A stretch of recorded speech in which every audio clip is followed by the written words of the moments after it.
नमस्कार साथियों। साथियों, अभी हमने असेसमेंट को लेके बात की। छात्रों का आकलन मूल्यांकन कैसे करना है, उस पे थोड़ा और बात आगे बढ़ाएंगे और अभी बात करेंगे कि जो हमारे विशिष्ट आवश्यकता वाले जो विद्यार्थी हैं, खासतौर से जो दृष्टिबाधित विद्यार्थी हैं, उनके लिए किस तरह से हम और ज़्यादा कुछ विचार करेंगे असेसमेंट करने के दौरान। तो पहली बात तो ये एक बात ध्यान रखनी है, और ये बात तो खैर सभी के लिए आवश्यक है कि चाहे वो दृष्टिबाधित हों या वो सामान्य देखने वाले विद्यार्थी हों, कि विद्यार्थी जैसे जैसे सीखता है और जो जो सीखता है वो ही और वैसे वैसे ही हमको उनका आकलन भी करना चाहिए।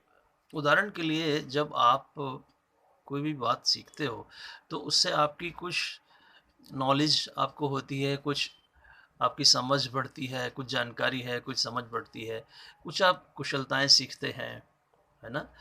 तो आपका जब उनका आप जब मूल्यांकन कर रहे होंगे तो आप ज़रूर उनकी नॉलेज का भी टेस्ट करिए, अंडरस्टैंडिंग का भी टेस्ट करिए, स्किल का भी टेस्ट करिए। यानी कि आपकी वो जो आपकी परीक्षण होगा, जो आपका टेस्ट होगा, उसमें सभी तरह के प्रश्न होने चाहिए जो कि बच्चे की जानकारी का परीक्षण करते हो, उनके अंडरस्टैंडिंग का, स्किल का, सभी तरह से अलग अलग तरह से प्रश्नों का वहाँ पर आयोजित करना पड़ता है। तो एक तो ये बात ध्यान रखनी है।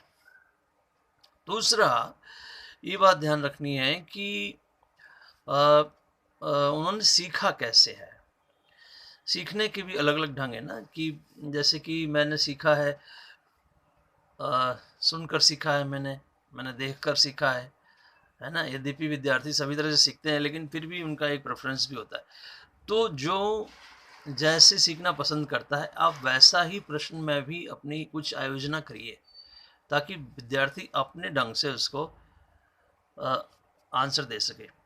एक उदाहरण मैं आपके सामने रखता हूँ। आप यूँ समझो कि जैसे कुछ लोगों की हो सकता है कि राइटिंग स्किल बड़ी अच्छी है, कुछ लोगों की एक्सप्रेशन बड़ा अच्छा है। तो आप कुछ ऐसा थ्योरी प्रैक्टिकल का रेशियो रखिए कि कुछ उनको अवसर मिले कि जो है वो लिखकर भी कुछ हासिल कर सकें अंक, और कुछ जो है अपना दिखाकर, आपको प्रैक्टिस करके दिखा के, कुछ एक्टिविटी दिखा के, है ना, प्रैक्टिकल के माध्यम से कुछ वहाँ भी अंक मिले, है ना? कुछ इंटरनल, कुछ एक्सटर्नल। जैसे मान लीजिए एक्सटर्नल एक दिन एग्ज़ाम है, उस दिन मेरी तबीयत ठीक नहीं है, मैं अच्छे से नहीं अपनी एग्ज़ाम दे पाया, तो इट डज़ंट मीन कि मैं फेल कर दिया जाऊँ, बल्कि मेरी जो तमाम परफॉर्मेंस रही है थ्रू आउट द ईयर, उस पर मुझको मार्क्स दिए जा सकते हैं। तो आप तमाम तरह से विचार करेंगे बच्चों के असेसमेंट के लिए, है ना? और भी आप देखें, लर्निंग का भी इवैल्यूएशन से बड़ा संबंध है, सीधा सीधा। मैंने कहा जो सीखेगा वही तो, उसी का तो असेसमेंट करेंगे। तो लर्निंग आपकी, आप देखें, कुछ कॉग्निटिव डोमेन में जाती है, कुछ साइकोमोटर डोमेन में जाती है, कुछ अफेक्टिव डोमेन में जाती है। तो आपके प्रश्न भी कुछ वैसे ही होने चाहिए। आपका प्रश्न पत्र का जो बनावट है, बनाया जो आपने है, उसमें तमाम एलिमेंट्स को आपको डालना होगा। प्रश्नों पर विचार कर लीजिए। Multiple choice question, short answer, long answer, है ना? इसमें भी आप देखें, कुछ लोगों के कॉन्सेप्ट बड़े क्लियर होते हैं, है ना? तो वो जो मल्टीपल चॉइस टाइप के जो क्वेश्चन है, शॉर्ट आंसर, वो बड़े, उनमें पूरे पूरे मार्क्स मिलेंगे, है ना? लेकिन कई बार राइटिंग एबिलिटी इतनी अच्छी है एक्सप्रेस करने का, है ना? तो उसका भी अवसर मिलना चाहिए। उससे भी कहीं न कहीं, यानी कुल मिला के विद्यार्थी की हमको सहायता करनी है कि उसको हम कैसे थ्रू करें। असेसमेंट का उद्देश्य विद्यार्थी को उत्तीर्ण करना है, अनुत्तीर्ण करना नहीं है ना? आप असेसमेंट अपना भी कर सकते हैं, अध्यापक का भी, भाई मैंने कैसे पढ़ाया, है ना? हर समय विद्यार्थी का ही केवल असेसमेंट नहीं होगा।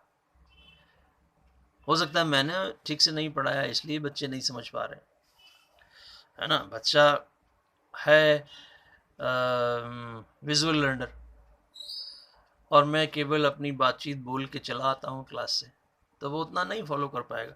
तो मैं अपने क्वेश्चन में कुछ ऐसा रखूं कि वो भी अपनी बात को बता पाए और पास हो पाए।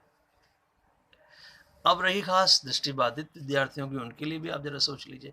मान लीजिए वो ब्रेल में लिख के आंसर देते हैं, तो ब्रेल का उनके पास ऑप्शन होना चाहिए। ब्रेल लिखना नहीं आता, छोटे बच्चे हैं, अभी ब्रेल लिखना भी नहीं आता और ब्लाइंड भी हैं, तो उनका ओरल एग्जामिनेशन लिया जा सकता है।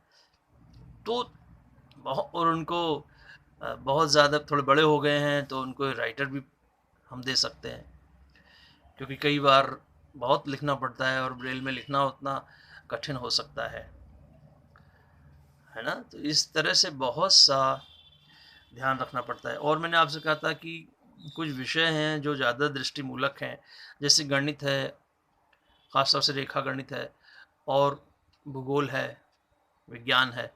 इन विषयों में कुछ प्रश्न ऐसे हो सकते हैं जो कि दृष्टिबाधित विद्यार्थी के लिए उत्तर देना कठिन हो, तो उनके लिए वैकल्पिक प्रश्नों का वहाँ पर प्रावधान होना चाहिए, है ना, कि किस तरह से वो अपना आंसर दे सके। मैंने आपको बताया हुआ है, जैसे आपने कहा जी पाचन तंत्र का सचित्र एक सुंदर डायग्राम बनाइए और उसके नामांकन कीजिए, ये प्रश्न आता है। तो अब दृष्टिबाधित विद्यार्थी क्या करेगा, आप उसके लिए लिखिए कि पाचन तंत्र के विभिन्न अंगों के नाम बताइए और उनके कार्य लिखिए, ये वो कर देगा। बात एक ही है, बस हमने केवल इस बात का ध्यान रखा कि बच्चा क्या कर सकता है। तो हम बच्चों का मूल्यांकन, आकलन करेंगे, है ना, बहुत ध्यान देंगे, पूरा उस पर फोकस रहेगा हमारा। साल भर की बच्चे की परफॉर्मेंस पर निर्भर करेगा उसका मूल्यांकन, है ना। इन सब बातों का आप ध्यान रखेंगे, और भी तमाम बातें हैं जो आपको भी मालूम है, हम भी चर्चा करेंगे। और अभी इतनी ही बात करते हैं। अभी अगर आपको हमारे ये वीडियोस पसंद आ रहे हैं तो आप इनको लाइक करिए, शेयर करिए, और हमारे चैनल को सब्सक्राइब करिए, थोड़ा हमारा हौसला अफजाई होगी। धन्यवाद, नमस्कार।